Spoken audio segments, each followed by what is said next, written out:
Hello everyone. आज आपण बनवणार आहोत महिनाभर टिकणारी शेंगदाण्याची चटणी. तर बघू शकताय शेंगदाणे घेतलेत. तर शेंगदाण्याला एकदम छान असं भाजून घ्यायचे 15 ते 20 मिनटं गॅस कमी करून. तर शेंगदाणे एकदम छान असे भाजले की तेव्हाच चटणी छान होते. तर बघू शकताय तुम्ही हलकंसं एकदम असे ब्राऊन झालेले आहेत. तर शेंगदाणे भाजले की त्याला आपण थंड होऊ देणार आहोत. तर एकदम छान असे सगळीकडून शेंगदाणे भाजून झालेले आहेत. तर आता गॅस बंद करून घेत आहे मी. आणि त्यासाठी आपल्याला लागणार आहे लसूण. तर लसणाच्या 1 ते 2 कांड्या घेतल्यात आणि त्या सालीसोबत आपल्याला वाटून घ्यायच्यात. आणि शेंगदाण्याची चटणी जी आहे ती खलबत्त्यातच बनवायची, मग त्याची टेस्ट काही वेगळी होते. तर बघू शकताय लसूण वाटून घेतलेला आहे, जाडसरच ठेवला आहे, जास्त बारीक नाही केलेला आहे, आवडधोवड वाटून घ्यायचं आहे. तर लसूण वाटून घेतला आहे तो काढून घेऊया. आणि तुमच्याकडे जर खलबत्ता नसेल तर तुम्ही मिक्सरमध्ये केलं तरी चालेल, पण खलबत्त्यामध्ये चटणी जर केली तर खूपच छान होते.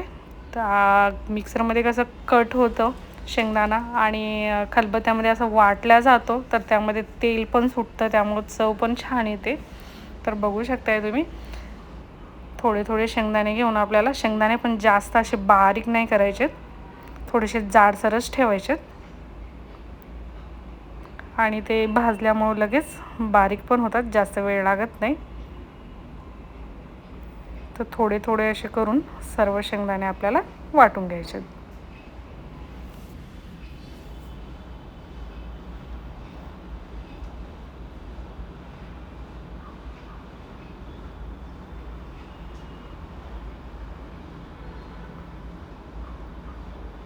बघू शकता एकदम छान असे शेंगदाणे वाटून झालेले आहेत.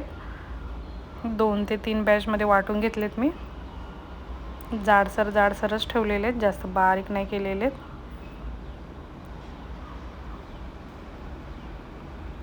अशाच प्रकारे सर्व शेंगदाणे वाटून घ्यायचेत आपल्याला.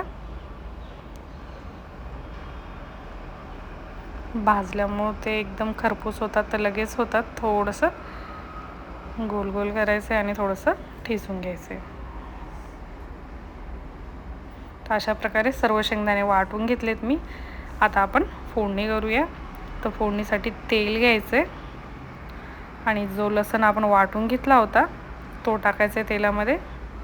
लसूण एकदम छान असा तळून घ्यायचा आहे, ओला राहायला नाही पाहिजे, म्हणजे शेंगदाण्याची चटणी बरेच दिवस टिकून राहते.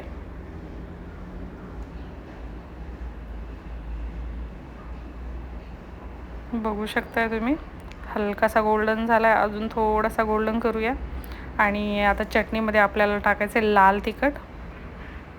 जसं तुम्ही तिखट खाता तसं टाका. बघू शकताय लसूण एकदम ब्राऊन झालेला आहे. आता थोडीशी मिरची पण, हलकासा त्याचा सुगंध येऊ लागला की त्यामध्ये आपण वाटलेले सर्व शेंगदाणे टाकून घ्यायचे.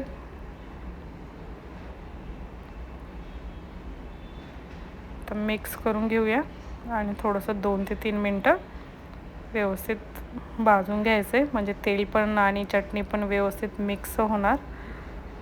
आणि वरतून चवीपुरतं मीठ टाकायचं आहे. तर बघू शकताय अशा प्रकारे आपली चटणी रेडी झालेली आहे.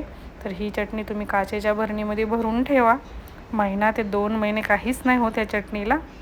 अजून थोडंसं लाल तिखट टाकलं, कलर पण छान आला आणि तिखट आवडतं मला. तर रेसिपी जर आवडली तर लाईक करा, शेअर करा.